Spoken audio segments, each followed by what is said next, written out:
The spring has come to Japan, and there are quite a few changes we see in Japan this year. From transportation changes to some significant important updates for travelers. So many of these I talked about in past couple of videos, but as spring has come, I'd like to go over everything in the order of the timeline. If you visit Japan this time of the year, you might notice many people wearing masks. And this is because of the hay fever season. The pollen of the cedar trees are getting the peak in this time of the year, and it affects a large number of people in Japan. It's not just sneezing or itchy eyes, depends on the person. It can be headache and it can affect you mentally too. And I have a severe pollen allergy, so I'm always wearing the mask. So if I would choose 1 month that I stay away from Japan, maybe I'll choose end of the February to March before cherry blossom season because of the pollen. And in Japan, in Okinawa and Hokkaido have less cedar trees, and probably in Okinawa you don't have any symptom of the cedar trees. So if you are sensitive to pollen, you might be able to bring antihistamine, and also you can get here in Japan too. And according to the most recent cherry blossom forecast, it's going to open in March 18th in Tokyo, which is very early. And usually after a week or 2 weeks, it will be a peak of the cherry blossom season. So probably the end of the March is the peak. Other parts of Japan like Kyoto follows 2 days behind that. And Shinjuku Gyoen National Garden is probably the best place in Tokyo to see cherry blossoms, in my opinion. When you visit on the weekend of the end of the March and early April, between 10 a.m. to 4 p.m., you need a reservation to enter the garden. So please make sure to make reservation online before you get to the Shinjuku Gyoen National Garden if you are visiting on the weekend of those peak cherry blossom season. You may have seen news regarding Iran. The direct impact on travelers to Japan is limited, but there are a couple of things worth being aware of depending on your travel plan. Not specifically in Japan, but some flight routes have seen cancellations, and fuel surcharges have increased across the world. If you are planning to rent a car in Japan, gas prices have also gone up. Currently around 170 per liter, which is actually comparable to the United States right now at roughly 150 yen per liter equivalent. Gas prices have been usually much higher in Japan, but because of the Japanese yen depreciation, the overall impact on your trip should be small as of today. In Japan, April is the start of the new year, so lots of things are changing towards this new start.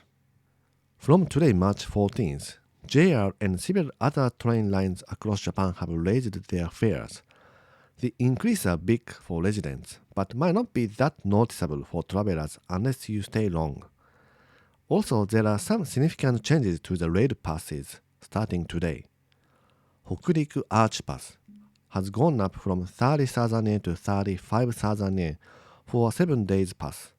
However, it now includes the Azusa Limited Express on Chuo Line from Shinjuku Station, which means you can reach Matsumoto and Hakuba as part of your route. And JR East Pass is also new from today, with options of 5 days for 35,000 yen, 10 days for 50,000 yen. It covers all JR East lines including Shinkansen, Limited Express trains. A return trip between Tokyo and Aomori alone costs over 36,000 yen, so this pass can save you quite a bit if you are heading north from Tokyo. And as this new pass are introduced, JR East Pass Tohoku area and Nagano-Niigata area stopped selling as of yesterday. And from March 25th, credit card payment will be available at additional 729 stations across Tokyo region, except JR lines. So now, most of the stations except JR line, you can use your credit card and touch and go. So this is very convenient, especially for short-term travelers who don't want to get involved in Japanese train system. But if you stay here longer, probably it's more convenient to get IC card still, especially if you use JR trains. On March 31st, so end of this month, Edo Tokyo Museum is reopening near Ryogoku Station in Tokyo. It's a great museum that are long waited to reopen as it's been closed for years. And you can see how people in Tokyo used to live in old period. And it's a very fun museum.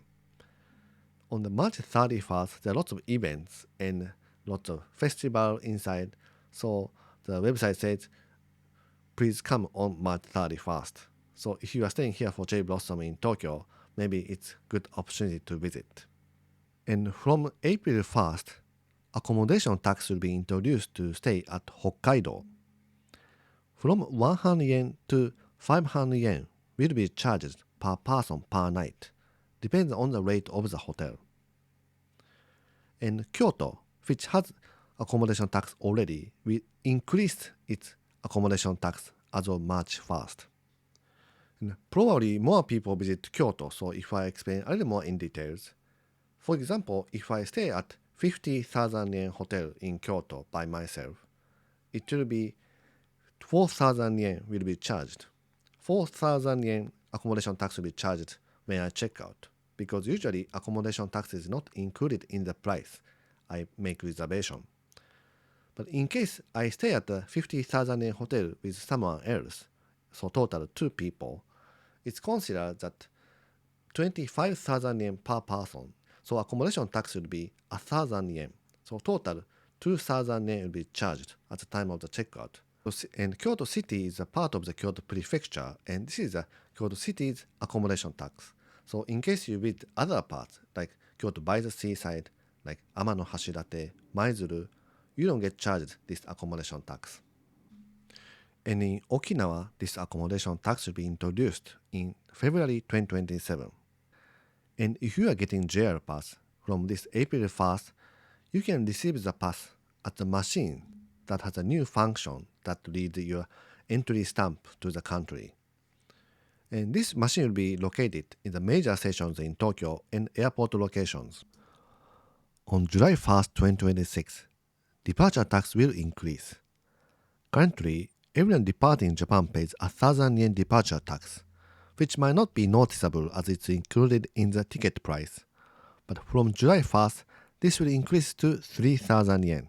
As it's included in the ticket price, you don't have to pay separately at the airport, but it will be reflected in the cost of your ticket. On November 1st, there will be a change in the duty-free systems of Japan. At the moment, you can shop duty-free at stores throughout Japan and have the sales tax removed at the point of sale. But from November 1st, the system will end. You will pay the full price in store and receive a refund at the airport when you depart, similar to the system used in Europe right now. You might want to make sure to keep your receipt and also go to the airport early if you need to do these procedures. And Japan announced that Japan is introducing new entry system to Japan called Jesta in 2028. We still don't know what this will be like, but probably it will be like the system that we are using for the United States right now. And right now, for this US system called ESTA, you apply at least 72 hours in advance, and you need to pay $40, and it's valid for 2 years. So you can visit multiple times in that 2 years without any additional procedures. But again, this is from 2028. So if you are from visa waiver countries, you can still just grab the passport and hop on the airplane to Japan. Thank you so much for watching the spring update. So there are lots of concerns across the world. But if you want to travel to Japan, probably it's a good idea to travel early before something changes. I hope not, and I hope Japan stays as a safe country and an easy place to travel to, just like right now. But if you are planning to travel, maybe it's good to take action and travel this year or next year. But Japan is still safe and an easy place to travel, and things are still reasonable compared with other countries. So I think it's a great chance to visit Japan. If you are visiting Japan in springtime, I hope you have an amazing time in Japan. Have a great trip to Japan. Have a great week until the next video.